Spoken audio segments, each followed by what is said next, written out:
आपको भाग्य रेखा के बारे में बताते हैं। देखिए, भाग्य रेखा को समझने के लिए ना बिल्कुल सिंपल तरीका है, बिल्कुल सिंपल स्टाइल से समझ लीजिएगा, मैं आपको ध्यान से समझा दूंगा।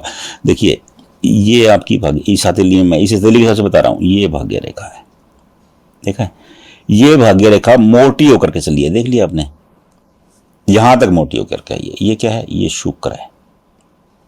शुक्र क्या है? देखिए, शुक्र दैत्य गुरु शुक्राचार्य है, कमिटमेंट, कौशल, पति पत्नी का जो रिलेशन है, हमारी पर्सनैलिटी है, हमारा आधुनिक खान पान है, हमारे फैशन है, ये सब हम शुक्र से देखते हैं।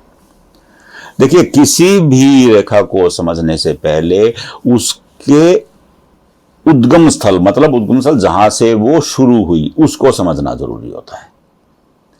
ये नहीं होता है कि ये रेखा यहां से चली, ये नुकसान करेगी, ये फायदा करेगी, नहीं, हम लोग नहीं बताए, बातों से कोई मतलब नहीं है। जो उद्गम स्थल है, जहां से रेखा शुरू हुई, देखिए, एक बच्चा राजा के घर में पैदा होता है, उसका लाइफस्टाइल कैसा होता है, और एक बच्चा किसी गरीब की झोपड़ी में पैदा होता है, उसका लाइफस्टाइल कैसा होता है।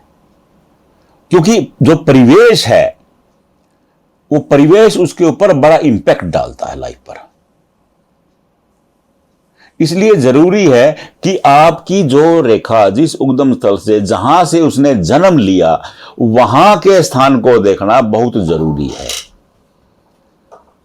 अब ये शुक्र से निकली भाग्य रेखा है। शुक्र क्या है? पर्सनैलिटी है, कमिटमेंट है, कौशल है, रिस्पॉन्सिबिलिटी है।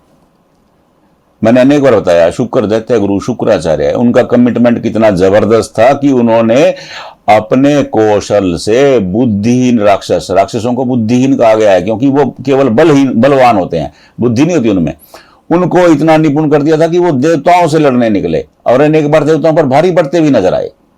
वो शुक्राचार्य का कौशल था, इसलिए शुक्राचार्य को देखते हैं। अब शुक्र से निकलने वाली जो भाग्य रेखा है, इंसान को रिस्पॉन्सिबल बनाती है, दक्ष बनाती है। लेकिन एक बात और समझ लीजिए, अब ये रेखा मोटी होकर के निकली है। जहां तक रेखा, देखिए, हस्तरेखा शास्त्र कहता है, जब भी कोई रेखा मोटी होगी तो वो कमजोर होगी। रेखा जितनी पतली होती है, जैसे ना मोटा आदमी तुल होता है, वो उसको 2 सीढ़ी चढ़ाओगे सांस चढ़ जाएगा, वैसी स्थिति हस्तरेखा शास्त्र में भी है।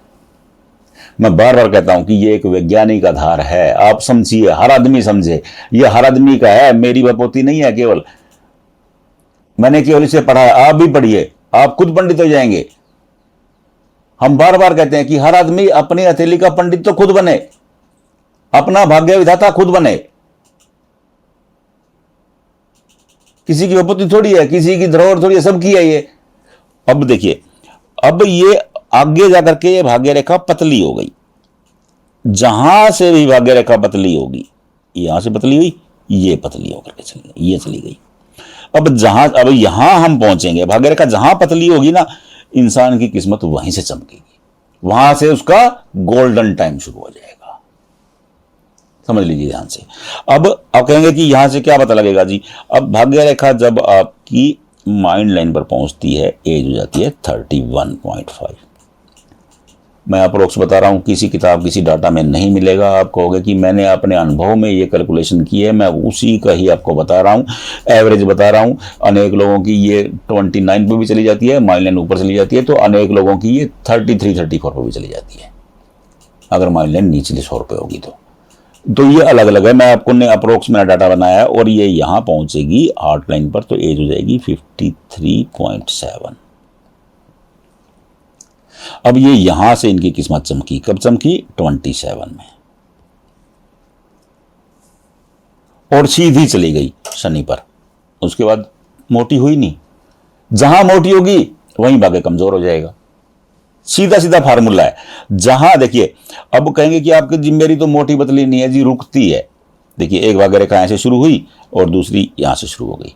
ये क्या होता है? हस्तरेखा शास्त्र कहता है कि जब भी भाग्य रेखा रुकती है और उससे पहले दूसरी शुरू हो जाती है, तो ये जीवन में परिवर्तन का इंडिकेशन होता है, परिवर्तन का संकेत होता है, लाइफ में चेंज आ जाता है एक।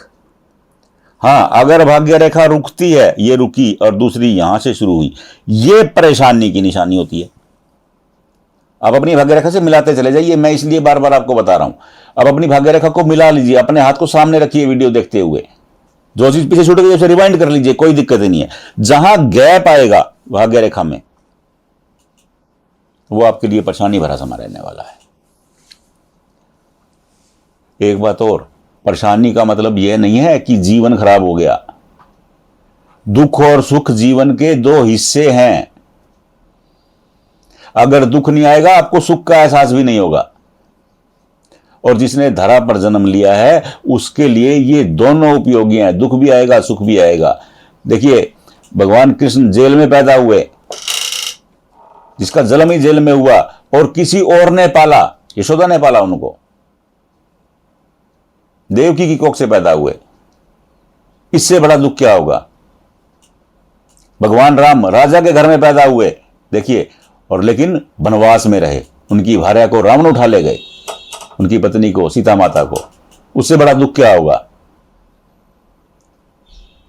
राजा होने के बावजूद ये स्थिति थी।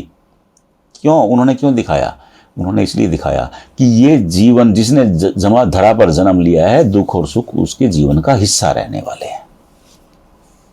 बस इतनी सी बात है। और आज दुख है तो कल सुख भी होगा, आप इसको भी मान के चलिएगा। अब मैं आपको बता रहा था, चलो भाग्य रेखा की किसी और बात पे चले गए। अब भाग्य रेखा गैप देकर के शुरू हो गई है, उत्तम है। और ये गैप कहां पे आया है, आप अपनी रेखा में हथेली में चेक कर लीजिए। मैंने आपको एज बता दी है। अगर एज का फैक्टर समझ में नहीं आ रहा, यहां 0 लिख लीजिए। देखिए 0 यहां पे लिखा जाएगा और यहां पे लिखा जाएगा 80। अपनी एज को काउंट कर लीजिए खुद ही, कोई दिक्कत ही नहीं है, कोई समस्या नहीं इसमें। आप अपनी भाग्य रेखा की एज काउंट कर सकते हो खुद ही, कि कब प्रॉब्लम आएगी, ऐसे काउंट कर लीजिए। बिल्कुल सिंपल फार्मूला है। अब जहां रेखा मोटी होती है, जहां रेखा पतली होती है, उसका मैंने बता दिया, जहां पतली होगी वहां उत्तम होगी। हस्तरेखा शास्त्र कहता है कि कोई भी रेखा जितनी पतली होती है, जितनी सुंदर होती है, जितनी सीधी होती है, उतनी उत्तम होती है। अगर भाग्य रेखा ऐसे बल खाती हुई चल रही है, ये बहुत कमजोर भाग्य रेखा हो गई, क्योंकि टसक टसक के चल रही है। वो कहते हैं कि कोई भी टेढ़ा आदमी, लंगड़ा आदमी, विकलांग आदमी चलता है ना, वो बहुत स्लो गति से चलता है, संभल संभल करके चलता है। और अनेक शास्त्रों में तो इसे पितृदोष के लक्षण भी कहा गया है, अगर ऐसी रेखा होती है तो। कुल गुरु के नाराज होने का भी योग है ये। तो आप अपनी भाग्य रेखा, बात भाग्य रेखा की थी, आप अपनी भाग्य रेखा को चेक कर लीजिए कि आपकी भाग्य रेखा कैसी है। मैं अनेक बार वीडियो बना चुका हूं कि ये यहां से आई चंद्रमा का स्थान है, यहां से आई शुक्र का स्थान है, यहां से आई ये मंगल का स्थान है, और यहां से आई तो ही मंगल का स्थान है।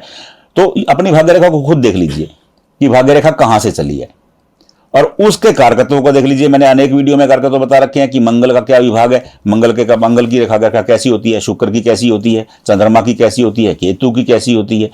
तो बस आप केवल अपनी भाग्य रेखा को समझ लीजिए। अगर आप अपनी भाग्य रेखा को समझ गए तो समझ लो आप अपने भाग्य विधाता बन गए। आप समझ जाओगे कि इस समय संकट आने वाला है, अलर्ट हो जाओगे। संकट ज्यादा क्यों आता है? क्योंकि हम अलर्ट नहीं होते हैं, इसलिए ज्यादा संकट आता है। वो कहते हैं ना, सावधानी हटी दुर्घटना घटी। तो थोड़ा सा आप अलर्ट रहेंगे, संकट तो आएगा। ऐसा कोई उपाय नहीं है धरती पर, मैं आपको बता दूं, कि किसी संकट को खत्म कर देगा। खत्म नहीं कर सकता, थोड़ा कमजोर कर देता है। जितने भी उपाय हैं परेशानी को थोड़ा कम कर देते हैं। खत्म कर देंगे ऐसा तो है ही नहीं। अगर ऐसे संकट खत्म होते उपाय करने से, तो भगवान राम की पत्नी को, हनुमान जी को कष्ट भोगने की क्या जरूरत थी? लंका को जलाने की क्या जरूरत थी? वो एक नग पहन लेते, अपनी वापिस आ जाती, या एक टोटका कर लेते। ऐसा नहीं होता है। हाँ, प्रभाव कम हो जाता है, ये बात मैं मानता हूं कि कुछ प्रभाव कम हो जाएगा। चलो, बात थी भाग्य रेखा की। अब आप अपनी भाग्य रेखा को चेक कर लीजिए, भाग्य रेखा कैसी है, उसमें कहां कहां परेशानी आ रही है, खुद देखिए। बस किसी की जरूरत ही नहीं है। फिर भी समझ में नहीं आ रही, कोई बात नहीं, जहां वीडियो देख रहे हो वहीं हाथ का फोटो खींचो, कमेंट बॉक्स में भेज दो। मेरा फोन नंबर भी इसी में है, वीडियो पर व्हाट्सएप कर दो फोटो, कोई दिक्कत ही नहीं है। हाँ, अगर ज्यादा डिटेल में पढ़ना है तो panditji-hastrekha.com वेबसाइट पे जाइए, डिटेल में भाग्य रेखा के बारे में पता लग जाएगा कि कौन सी भाग्य रेखा कैसी होती है। इतनी सी बात है। हम आपके लिए 24 आवर रेडी हैं, लेकिन कुछ भी कोशिश आप भी करिए। राधे राधे।